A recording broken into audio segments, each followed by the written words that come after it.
All right. Victory. The successful attainment of a goal.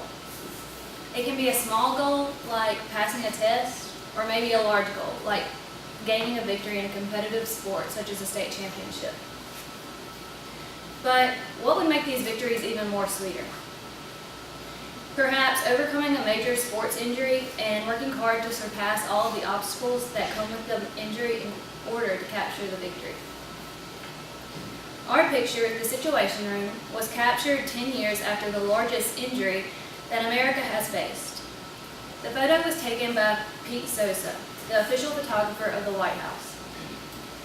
9/11 was the largest terrorist attack on the United States in history, killing over 3,000 people.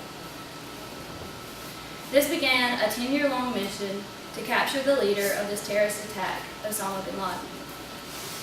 This picture was taken while the U.S. forces raided Osama bin Laden's Pakistan compound, killing the terrorist. While the raid is happening, the White House photographer captures the reactions of the people in the Situation Room in real time. This photo shows everyone in the room as spectators to the execution of Osama bin Laden, after Obama made the decision to launch the attack that would finally lead America to the great victory against the war on terrorists. Because of global communication, this photo was able to be captured and shared across the world, so we would have a way to experience this monumental moment in history. Global communication is the term used to describe the ways to connect and share information across graphic, political, social, and cultural divides. So now that you know a little background information on this photo and a little bit of history, I'm going to turn it over to Prajal, who is going to give you your first argument, then Jansen will give you your second argument, and Madeline will wrap it up and tell you why this is important. Before I start, I just want to reiterate the fact that this image is iconic. This is going to go down in the pages of history for centuries to come, if we live that long. But what makes it iconic?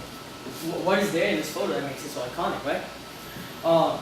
So we are arguing that this image is iconic with the coexistence of the background of this image and the punctum in this image. But what is punctum? What is iconic image?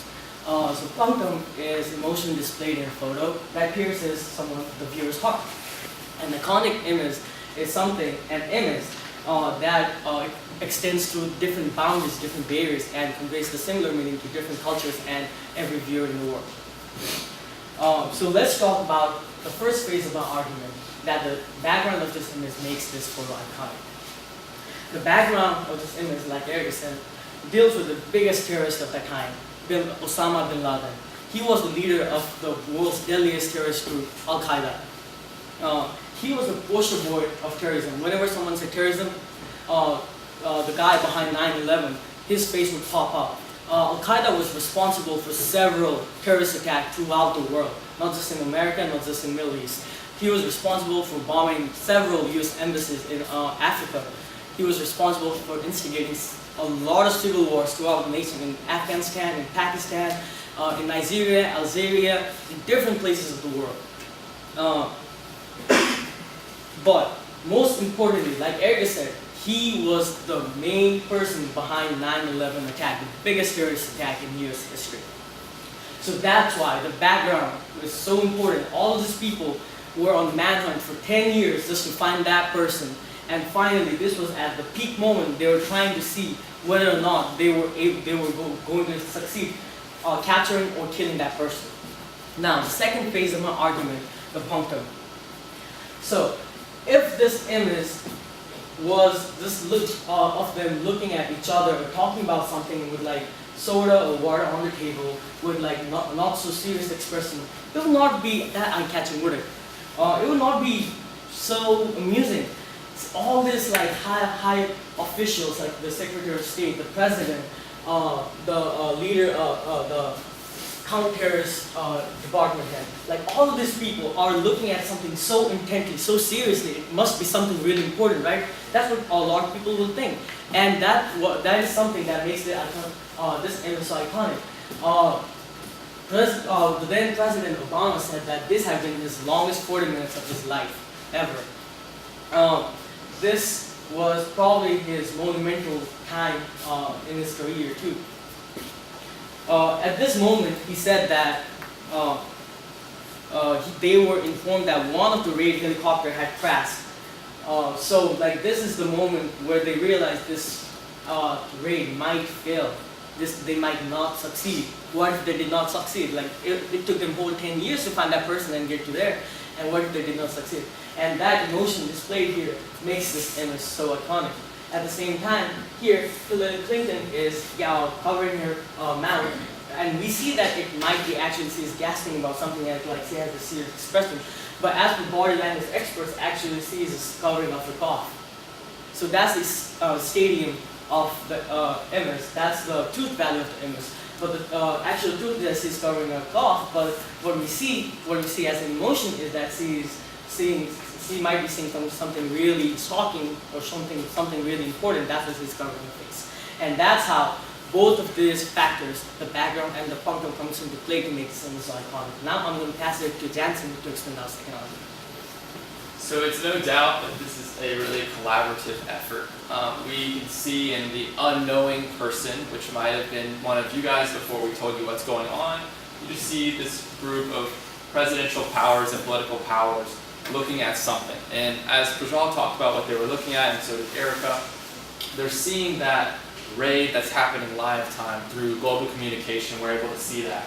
Not only was global communication shown that way, but as the spectators who viewed this image as a very victorious image to ending the war on terrorism, that image was transmitted all around the world in all different languages and everywhere for other people to see. So that's through global communication as well, the distribution of this specific image. So what's not strikingly obvious is the seating placement of President Barack Obama. He's neither in the center of the room, he's not in the tallest chair, he's just off to the side here. You can see he's looking very intently there. So this brings us to our second argument, which actually is that we're arguing that the image displays a movement from a traditional executive presidential power to a collaborative presidential leadership power. So political analyst Cheryl Conti said that Obama's willingness to be photographed without the typical Oval Office swagger gives birth to a new type of swagger. So we can see that this image shows Obama's leadership style as a collaborator, which leads us to understanding how he leads his presidency and his legacy, his two terms that we know about Obama.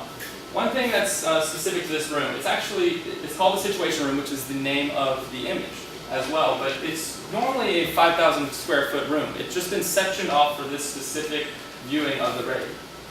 And so the photographer's backed up into this corner. You can see he didn't even capture some of these people, which probably just has to do with this perspective of the lens. He was cramming in this corner and only taking images of them as he couldn't photograph the actual raid happening. So you see, one thing about this room that's iconic to Barack Obama is he said that there was a lot of kahunas surrounded around this table all the time that they meet in the Situation Room, not just for this raid, but they've met for other political things. And he often will look to the person in the back of the room, maybe the note taker, the person that's not really prepared to be called on, to be asked a question, and he will ask them, what do they think about something? Maybe, or how they think the meeting's going, or this, that, or whatever. And if that person's not very prepared to answer that question, that person usually gives an honest answer. He doesn't tell them what the president wants to hear, he kind of gives them an honest answer. That just really shows how his collaborative effort as presidency in the Situation Room. So it's important to realize the difference in the Obama administration from its predecessors. The Obama Doctrine, which is a catch-all term used to describe foreign policy of Barack Obama, it's unlike precisely defined policies such as Monroe Doctrine, Truman Doctrine, Nixon Doctrine, Carter Doctrine, Reagan Doctrine, or even the Bush Doctrine before. The Obama Doctrine is not a specific foreign policy introduced by the executive. This has led journalists and political commentators to have widely accepted that a central part of such doctrine would emphasize negotiation and collaboration rather than confrontation in international affairs. So now I'm going to pass it to Madeline, who's going to talk to us about why this image is important. So this image is of extreme high significance. As Erica stated, this marked the end of the leadership of Al-Qaeda, which had been a goal of the United States since the monumental attack on 9/11. This was a pinnacle point in the 2 years of terms of Obama's presidency, and our analysis sought to argue that the image is iconic not only because of the background is only iconic because of the background and the punctum existing indispensably. The photo by Pete Sanza on May 1st, 2011 also shows President Obama's character and collaborative attitude towards power. So overall, this image captures the profound body language and expressions of a victorious moment in American history.